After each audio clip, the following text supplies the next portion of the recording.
చిన్నప్పుడు చాలా అల్లరి చేసేవారా? లేదు లేదు, అస్సలు లేదు. అల్లరంటే అస్సలు మా పిల్లలు ఎవరు అంత లేదు, ఎవరు అల్లరి చేయలే.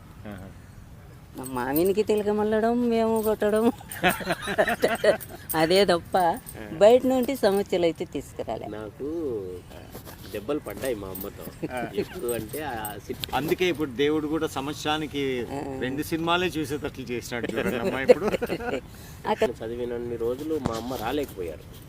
ఎక్కడ అక్కడికి పోవాలంటే అది గుర్తు చేసుకోవడం. జావులు ఇన్ని జావులు వేస్తాడు, వేస్తుంటాయి ఆ జావులు చదివి ఒకటోళ్ళే లేరు. ఈవిడ వేసిన జావులు మా ఊళ్ళో ఊళ్ళేకి పోవడము, ఇళ్ళల్లో 10వ తరగతి అంతే చదివినారు కదా. ప్రేమైన తల్లిదండ్రులకు కొడుకు చంద్రుడు జావు రాసినాడు అదే చెప్తారు కానీ ఇంక ఏమీ చెప్పరు. సంవత్సరానికి 2 సార్లు వస్తాడు, సంక్రాంతి సెలవులకు, ఎండాకాలం సెలవు. అంతటిదానా రాసుకొని ఉండాలి.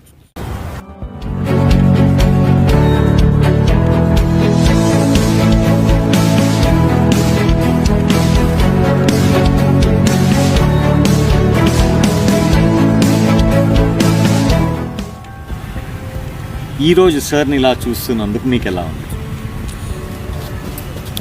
చదువు యాక్చువల్గా ఎప్పుడు కూడా నన్ను చదువు విషయంలో ఎప్పుడు వెనుకబడినివ్వలేదు. అంటే డబ్బులు ఉన్నా లేకపోయినా, తిన్నా తినకపోయినా, ముందు నువ్వైతే చదువుకో, బాగా చదువుకోవాలి, లైఫ్లో బాగా ఉండాలి, మాలాగా ఆ కష్టాలన్నీ చాలా కష్టాలు పడ్డావు, నువ్వు పడకూడదు, ఆ భావన అయితే చాలా ఉండేది. సో లాస్ట్ రూపాయి కూడా మా చదువుల కోసమే ఖర్చు పెట్టారు. ఆనందంగా ఉంది బాబు, ఈరోజు బాగుంది కదా. అప్పుడు కష్టం అంతా వెళ్ళవచ్చినాం, మేము వెళ్ళవచ్చినాం, వాళ్ళు కూడా చాలా కష్టపడినారు. అనుకుంటే ఇప్పుడేమో ఆనందంగానే బాగానే ఉండాము. అన్నీ పిల్లలు కష్టపడినందుకు, మేము కష్టపడినందుకు దేవుడు ఉపయోగం బాగానే చూపించినాడు. మంచిగానే ఉంది. మా పిల్లల గురించి ఇలా ఉండ్రి, ఇలా మాట్లాడుతండ్రి, ఇలా చదువుకున్నారు అని చెప్తాం వాళ్ళకు. నేను చదివినన్ని రోజులు మా అమ్మ రాలేకపోయారు. ఎక్కడ అక్కడికి పోవాలంటే అది గుర్తు చేసుకోవడం. జావులు ఇన్ని జావులు వేస్తాడు,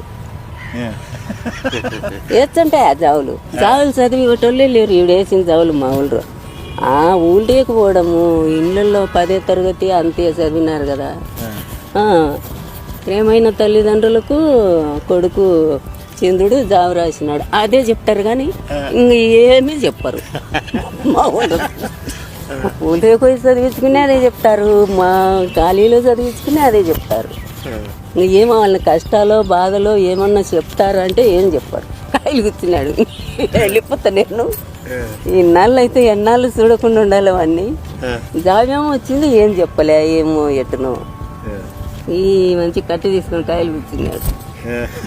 నువ్వు పోతే తిరిగి రావని అంటే నాకు ప్రయాణం సరిపోదు, అందుకైతే ఎవరు నీకు ఎంట లేకుంటే కాకపోని అన్న పడిపోతే ఇంకెవరు టిక్కని అంతే. అంటే పిల్లని సున్నికని కాదు, నా పరిస్థితి బాగలేదని పంపించలే అంతే.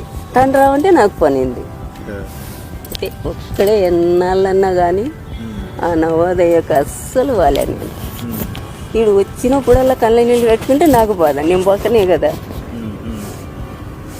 అదే జరిగింది నవోదయలో 4 ఏళ్ళలో ఉన్నాడు 10వ తరగతి దానా, అదే బాధ ఇద్దరికి. 4 సంవత్సరాలు స్కూల్ దగ్గరికి వెళ్ళలే. అమ్మకి ఏంటంటే లాంగ్ డిస్టెన్స్ ట్రావెల్ చేస్తే వామిటింగ్ అవుతుంది. సో అమ్మకు ట్రావెల్ అనేది పడదు. అండ్ దట్టు మా విలేజ్కి కోటపాడు ఈ ఎక్కడ మనకు అనంతపురం, కడప, కర్నూలు బార్డర్లో ఉంటుంది, ట్రై జంక్షన్లో. నవోదయ స్కూల్ ఉన్నది బనవాసి, కర్నూలు తర్వాత ఎమ్మిగనూరు, ఆదోని సైడ్ ఉంటుంది. సో ఈ కార్నర్ నుండి ఆ కార్నర్ వరకు వెళ్ళాలి. దిట్ ఈస్ మోర్ దాన్ 150 కిలోమీటర్స్ అనమాట. సో అంత దూరము వామిటింగ్ చేసుకుంటూ రావడం అంటే ఇంకా ఒకవేళ వచ్చినా కూడా మార్నింగ్ ఎర్లీ మార్నింగ్ 5 o'clock బయలుదేరినా వాళ్ళు వచ్చేసరికి 3 or 4 అవుతుంది. మళ్ళీ తిరిగి రావాలంటే ఒకరోజు రాలేరు, నెక్స్ట్ డే. సో మధ్యలో ఎక్కడ ఆగాలి? దట్స్ ఎ బిగ్ ప్రాబ్లం అన్నమాట. నాన్నగారు అంటే ఏదో బస్ స్టాండ్లోనో ఎక్కడో పడుకొని వచ్చేస్తారు. సో అందుకని అమ్మ అసలు రాలేకపోయారు. నేను తర్వాత మళ్ళీ సంవత్సరానికి 2 సార్లు వస్తాడు, సంక్రాంతి సెలవులకు, ఎండాకాలం సెలవు. అంతటిదానా రాసుకొని ఉండాలి. అదే ఎప్పుడన్నా ఫోన్లు చేస్తాడు, లేదంటే జాబు చేస్తుంటాడు అప్పుడప్పుడు. ఇంకా దానితోనే తృప్తి పడినా నేను.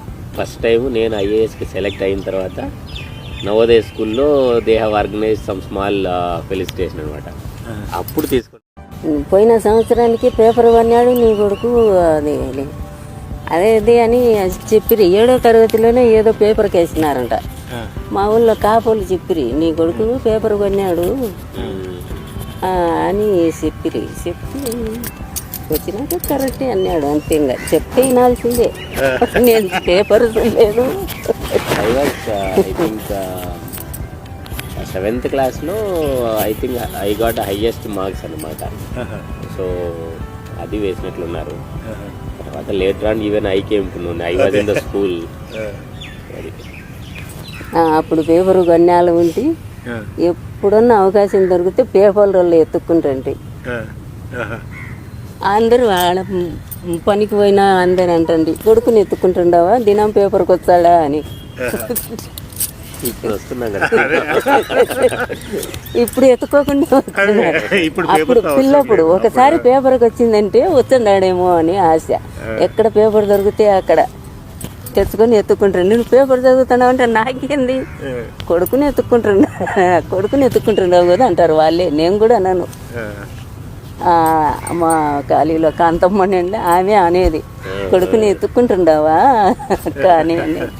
సో సార్ రాసిన ఉత్తరాలన్నీ ఉన్నాయి కదమ్మా, అన్నీ పెట్టుకున్నారు అట్లే? అట్లనే పెట్టుకుంటుంది. మళ్ళా సార్ కి చెప్పలేదా ఆ ఉత్తరాలు ఒకసారి చదివి పెట్టమని? వాళ్ళే చదువుకొని అన్ని బుట్టాలకి ఎత్తి పెట్టుకున్నారు. ఇంట్లోనే ఉండే మరి అది. ఇల్లు ఇడిచి మేము వచ్చినాం కదా, అట్ట పెట్టుకుండాయి ఉత్తరాలన్నీ. ప్రతి వారం ఒక ఉత్తరం చదవమని చెప్పాలి సార్.